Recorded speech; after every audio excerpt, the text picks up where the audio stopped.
janvier 2026. Alors que les tensions entre Washington et Caracas atteignent un point de rupture, une question brûle toutes les lèvres: les États-Unis vont-ils appliquer au Venezuela la même recette qu'au Panama en 1989 ?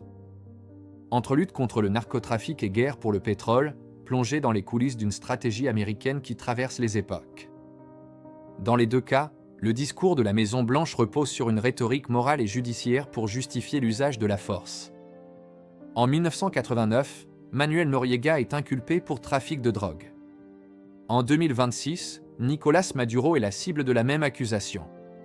En transformant un chef d'État en criminel international, Washington décrédibilise l'adversaire et transforme une guerre d'agression en opération de police.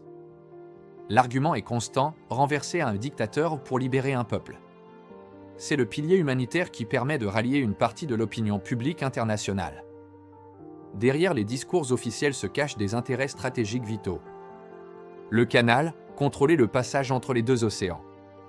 Le pétrole, sécuriser les plus grandes réserves mondiales. Influence soviétique, chasser le dernier bastion pro-communiste.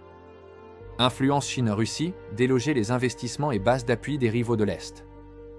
Protection des résidents américains sur place. Crise migratoire, stopper l'exode massif vers les frontières US à la source. La doctrine Monroe reste le moteur principal. Washington refuse qu'une puissance étrangère s'installe durablement dans son arrière-cour. Si le playbook est le même, l'exécution au Venezuela est infiniment plus périlleuse qu'au Panama. Le Panama est un petit pays. Le Venezuela est un géant. Une invasion nécessiterait des forces massives et risquerait de s'enliser dans une guérilla urbaine et forestière prolongée. En 1989, les images étaient rares et filtrées.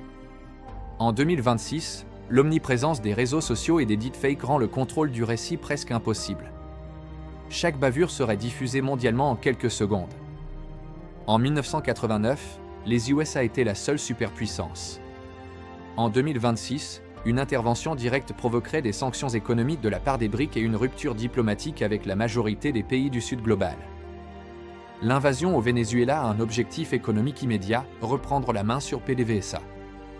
C'est la garantie d'un baril à bas prix et l'éjection des contrats pétroliers signés avec Pékin. Une destruction des infrastructures lors des combats pourrait, à l'inverse, faire exploser les prix de l'énergie mondialement à court terme. L'histoire nous montre que les États-Unis n'hésitent pas à recycler des méthodes qui ont fonctionné par le passé. Mais le Venezuela de 2026 n'est pas le Panama de 1989. Si les raisons de fond, contrôle des ressources et éviction des rivaux restent identiques, le prix à payer pour Washington, tant sur le plan militaire que diplomatique, n'a jamais été aussi élevé.